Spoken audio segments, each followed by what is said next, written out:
Howdy. Welcome to the second episode of A Cup of Coffee with Coach Herbst. Last week's episode was a lot of fun, and I'm really excited about this week's.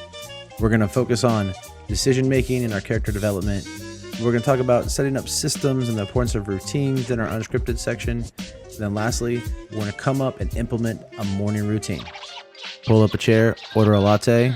Welcome to my cafe. I want you to think about a decision you made in the last 24 hours. It can be really anything. What am I going to wear? What am I going to eat? Where do I want to go to college? Should I break up with my boyfriend or girlfriend? Whatever. Whatever decision you made, you had some type of system, some type of process to make that decision.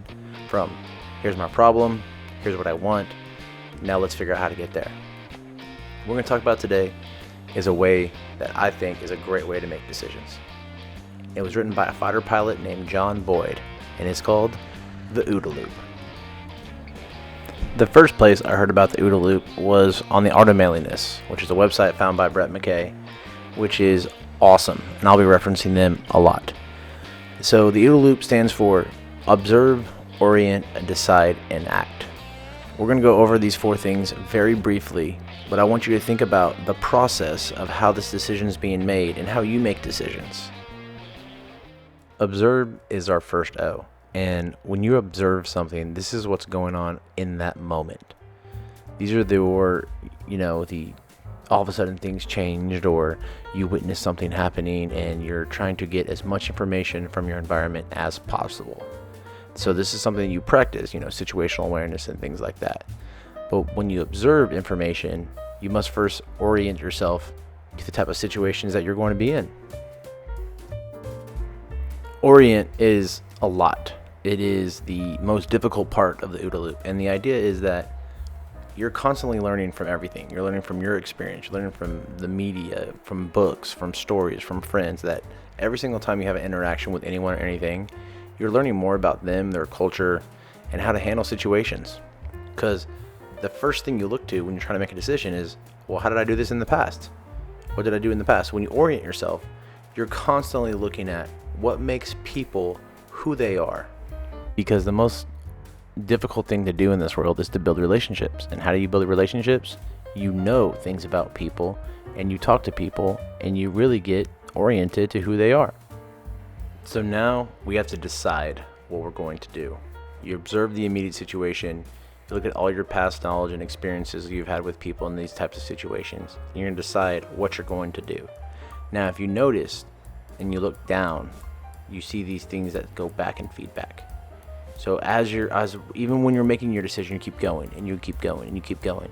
Now, the thing about it being a loop, it's that you can get caught in a loop and keep going and going and going and going, but you got to pull that trigger and act. And when you act, you're taking all that observation, that information you've had from the past, and now you made a decision, now you have to act. Now when you act, you make your best decision that you can at that time, and you carry it out to the best of your ability as fast as you can.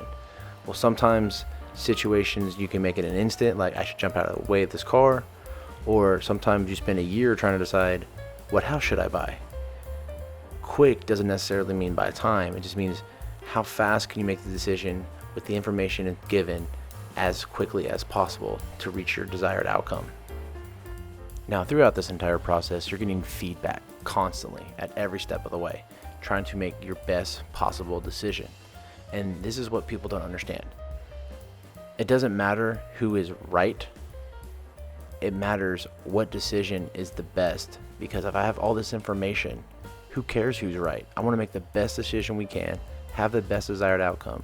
That way, we can all benefit from it. The OODA loop is a great way to help you think about how to make decisions. And as you practice it, it goes a lot faster than you would actually think. To get more information about the OODA loop and John Boyd, click the link down in the description and read the article from the Art of Manliness.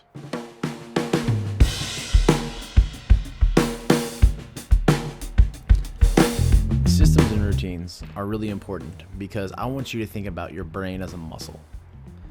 If you've ever worked out or ran or done something that's physically fatiguing, you can only do it for so long before you get tired.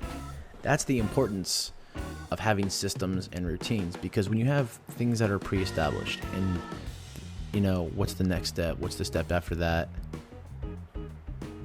That was my wife, everybody. This is fun. So, what was I talking about? Oh, yeah, okay. So, routines and systems help you make decisions. So, if you make decisions all day long, what am I going to wear? What am I going to eat? All that kind of stuff. By the end of the day, you're exhausted, and then something really important comes up, and you don't have the capacity to make decisions. So, there's a right way and the best way to do everything. The right way, not necessarily be the most efficient way, but you're trying to be efficient in everything you can. So your morning routine, that's what we're going to talk about during our personal challenge. But if something can be automated, try to make it automated. Whether it should or should not, we'll let all the technologists figure that out. But you need to understand is that systems and routines make your life easier if you invest the time beforehand to make them seamless and smooth. Yeah. The rooster's crowing. It's time to wake up. Today during our personal challenge, we're going to try to write and practice a morning routine.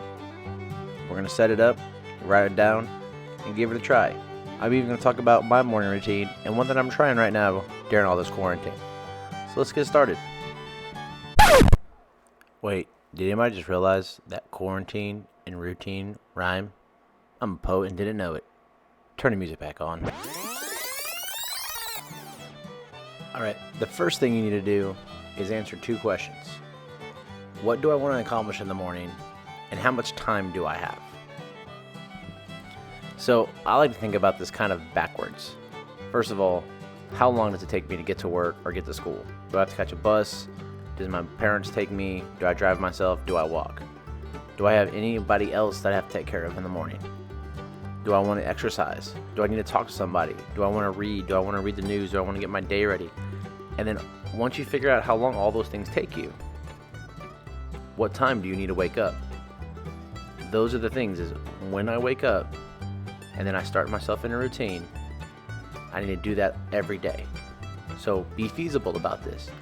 You're not going to wake up at 5 a.m., go run 8 miles, take a shower, read the Iliad, and get to work by 7.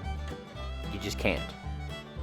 We all have different things that we have to worry about, or different things we want to accomplish, and different responsibilities and access to things. So the idea is, what makes you the best you to get you ready for your day? So if you need an idea, here's my morning routine. Well, here's what it used to be. So this is my regular weekday routine. I actually had 2 routines because I wouldn't work out every day, because the morning is my creative hour, and we'll talk about that in a second. So go ahead, hit the pause button, and read through this, and then we'll talk about it. So as you can see, I wake up really, really early, and I do that for 2 reasons. Number 1, the morning is the only time I can really get to myself. And 2, I like taking a while to wake up. I like drinking my coffee, I like relaxing, I like reading. I don't want to just wake up, get in the shower, and get out. I'm not that kind of person. Well, this was my routine when we had, regular going to school, coaching, all that kind of stuff. But now since we're quarantined, I've been experiencing with a new routine, and it's right here. So I'm not going to lie to you, the first few days of the quarantine, I was sleeping in to 6:30, 7:30, even sometimes 8, like 8 o'clock. Guys, that's late. And I wasn't feeling great. I was sluggish. I was kind of depressed. And, I looked up my bookshelf and saw a book by a guy named Jocko. You don't know who Jocko is? There's a link in the description to follow him on Twitter. He wrote a book called Extreme Ownership. He's written kids' books about leadership and being warriors, and he's a former Navy SEAL. And 4:05, almost every morning, you can guarantee he's tweeting out, he's working out. So the day I decided to wake up at 4, my life got a lot better. So take a second, pause, read through it, and we'll talk.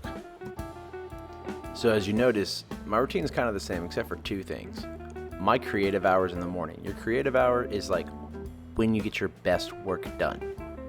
And mine's in the morning. So I spend all morning working until my wife wakes up. And when my wife wakes up, I usually go talk to her, hang out, and then eventually my son wakes up. And I've gotten into the routine for the last 2 days to work out when he's awake. He watches TV, we hang out, I work out in the den, He encourages me, tells me I can do it, and I really enjoy that. And then I shower, get ready for my day. I still do my hair, I put on a collared shirt, and I get ready to go to work. If you don't have a morning routine where you do lots of work, if you just like to wake up, splash water on your face and get going, then do it. But you need to find time for that hour or 2 hours where you are creative, that you can do your best work. So today we talked about the OODA loop and how to make decisions. We talked about how important it is to have systems and routines in place. And our personal challenge is write and practice a morning routine. It's not going to be easy. It's going to take a couple of weeks, but keep trying, keep working it out, and stay with it. We all have the same 24 hours in a day. What are you going to do with yours? Thanks for coming to my cafe. I really appreciate everyone's kind words that they sent to me last week. I have 6 subscribers right now. That's kind of a big deal to me. If you want to check out my personal challenge, my Pixar story from last week, the link's in the comments. Any more resources about the art of manliness or extreme ownership, all that kind of stuff will be down in the description. Please like and subscribe. New episodes dropping on every Wednesday. I'll post personal challenge responses on Tuesdays. And just remember, work hard, be kind, and life will be awesome.